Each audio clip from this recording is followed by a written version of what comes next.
अस्सलाम वालेकुम। अस्सलाम वालेकुम। और आपको सबसे पहले दुआ देती हूँ कि अल्लाह पाक आपको ये रमज़ानुल मुबारक की बहुत बहुत मुबारकबाद देती हूँ। तमाम उम्मत मुस्लिमा को इस रमज़ान मुबारक की जो है बरक़ात आप पर नाजिल हों। और एक दुआ जो कुरान पाक जब हम खोलते हैं तो सबसे पहले एक दुआ पढ़ते हैं। मैं कभी कभी सोचती हूँ कि पूरे कुरान में इस दुआ की खैर है। सूरह फतह, बिस्मिल्लाहिर्रहमानिर्रहीम। सूरह फातिहा है। अस्सलाम वालेकुम, और सलाम उन सब पर, सलाम हो तमाम उम्मत मुस्लिमा पर। सूरह फातिहा में जिक्र है अल्हम्दुलिल्लाहि रब्बिल आलमीन अर्रहमानिर्रहीम मालिकी यौमिद्दीन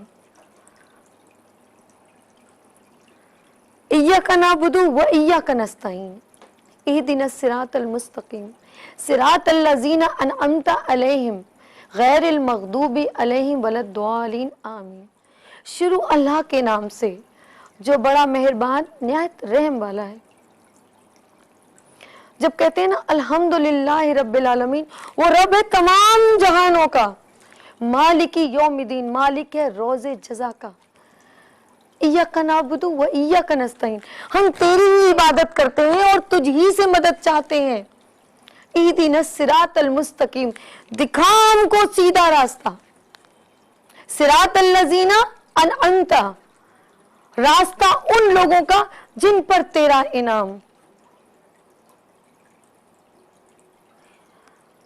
और ना उन लोगों का, सिरातल लज़ीना अनअमता अलैहिम गैरिल मग़दूबि अलैहिम वलद्दालिन आमीन, रास्ता उन लोगों का जिन पर तेरा गज़ब हुआ, ना उन लोगों का।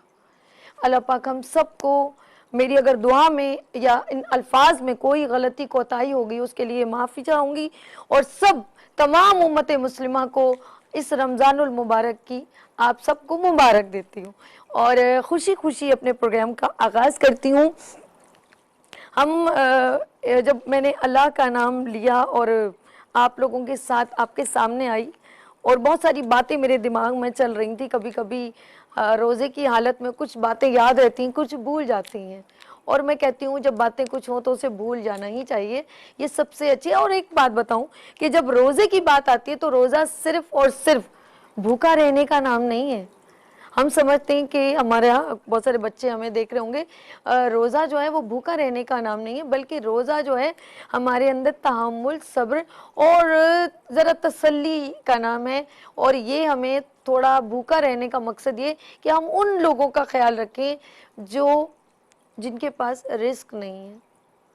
रोज़ा बहुत सारी हमें मैसेज देता। रोज़े की हालत में हम लोग जब होते हैं तो जब रोज़े, अच्छा कुछ लोग रोज़ों का ये समझते हैं कि शायद बहुत सारा भूखा रहना और फिर बहुत सारा खाना है ना। बहुत भूखा रहने का अल्लाह पाक को आपका कोई वो है कि आप भूखा रहें, उनको आपको तकलीफ़ देने, ऐसा कुछ नहीं।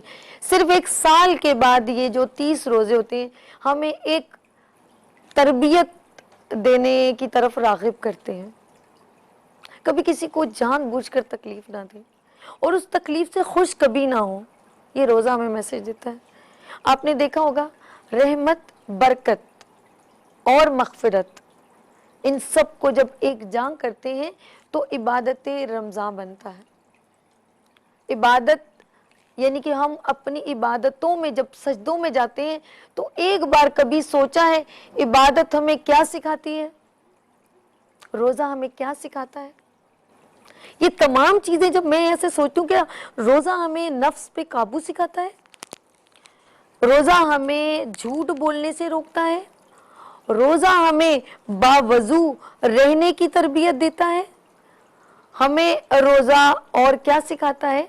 बहुत सारी बातें जब मैं देखना चाहती हूँ अपने, सोचती हूँ बहुत सारी बातें, तो मुझे कुछ बातें ऐसी होती हैं जो शायद मैं बेहतर तरीके से ना बता सकूँ।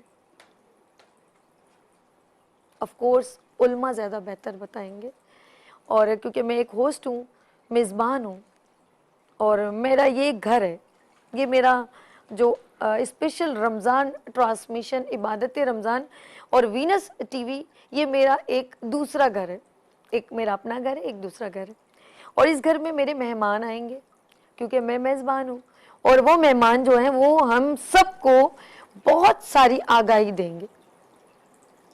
میری تھوڑی تھی، ان کی بہت زیادہ ہے، کیونکہ اللہ پاک نے ماہ مبارک میں، رمضان کے اس خوبصورت رمضان مبارک میں قرآن پاک نازل فرمایا، اس قرآن کو ہدایت بنا کے بھیجا، اور اس قرآن کے اندر وہ تمام چیزیں وہ ہمیں پہلے سے، جب حضرت آدم علیہ السلام کے دور سے لے کر ہمارے نبی صلی اللہ علیہ وسلم پر جو آخر الزماں ہے ہمارے، ان کے دور تک تمام چیزیں پہلے سے ہی بتا دی تھی کہ ایک نبی آئیں گے. آدم علیہ السلام کو بھی بتایا، نوح علیہ السلام کو بھی بتایا، موسیٰ علیہ السلام کو بتایا، تمام فرشتوں کو، تمام انبیاء کو پہلے سے معلوم تھا، حضرت عیسیٰ علیہ السلام کو سب کو بتایا کہ نبی صلی اللہ علیہ وآلہ وسلم آخر الزماں آئیں گے، اور سب کو پتہ تھا محمد آئیں گے. ہم بہت ساری باتیں کریں گے، پھر بات کریں گے اپنے روزے کی، آف کورس، اور روزے میں بہت ساری چیزیں ہوتی ہیں، اور روزے میں وضو کے بارے میں بات کریں گے، ہم تراویح کی بھی بات کریں گے، اور بیمار لوگوں کی بھی بات کریں گے، اور ہم نے سب سے اہم کام کرنا ہے، وہ ہے نیکی، جو بہت ضروری ہے. اپنے رزق میں، اگر میں نے سورہ فاتحہ پڑھی ہے نا، اس کے بعد الف لام میم ذالک، انشاءاللہ کل بتاؤں گی کہ اپنے رزق کا بھی ایک حصہ دوسروں کو ضرور دیں. اور اسی لیے جو میں بات کروں گی یہاں پر، الابراہیم آئی ہاسپٹل ہے، اور زکوٰۃ کے، جو میں تو اس ہاسپٹل میں خود بھی گئی ہوں، تو زکوٰۃ کے لیے ضروری ہے کہ یہاں پر جو ایک اسپیشل میں نے بینر بھی ڈسپلے کیا ہے، وہ اس لیے کہ زکوٰۃ جب آپ کی ہو تو ضرور ان بچوں کو دیں جو اس خوبصورت، اس حسین رنگین دنیا کو نہیں دیکھ سکتے. جیسے میں دیکھ رہی ہوں نا اس وقت یہاں پر، یہ پانی میں مچھلیاں اور یہ سب کچھ، یہ خوبصورت پھول، لیکن وہ نہیں دیکھ سکتے. تو اپنی زکوٰۃ کا حصہ تھوڑا سا، کیونکہ اگر ایک آنکھ ٹھیک ہونے میں 10,000 لگتے، تو یہ نہ سمجھیں کہ آپ نے 1,00,000 دینا ہے، آپ 10,000 روپے بھی ملا دیں گے نا، تو آپ ان کی زکوٰۃ میں جو حصہ ملائیں گے، وہ میرا رب بڑا غفور الرحیم ہے، وہ قبول کرے گا. اور آپ لوگوں نے کہیں نہیں جانا، رہنا ہے میرے ساتھ عبادت رمضان میں، اور میرے ساتھ علماء ہوں گے، حکمت کی باتیں ہوں گی، طب نبوی کی باتیں ہوں گی، آپ کی صحت کی بات ہوگی، اور آف کورس روزے دار کو میں بھول نہیں سکتی، کیونکہ روزے میں کھلے گا روزہ کیسے، اس کے بارے میں گفتگو ہوگی، اور ہمارا دسترخوان بھی سجے گا، اور ہم آپ کو اچھے اچھے کھانے بنانا سکھائیں گے، اور اسپیشل گیسٹ سے ملوائیں گے. وہ بہت پیاری قصص الانبیاء، قصے ہیں نبیوں کے، وہ سنائیں گے. وہاں جو ہمارے ساتھ ہوں گے. تو یہاں لیں گے چھوٹی سی بریک، اور ملتے ہیں بریک کے بعد عبادت رمضان کے ساتھ.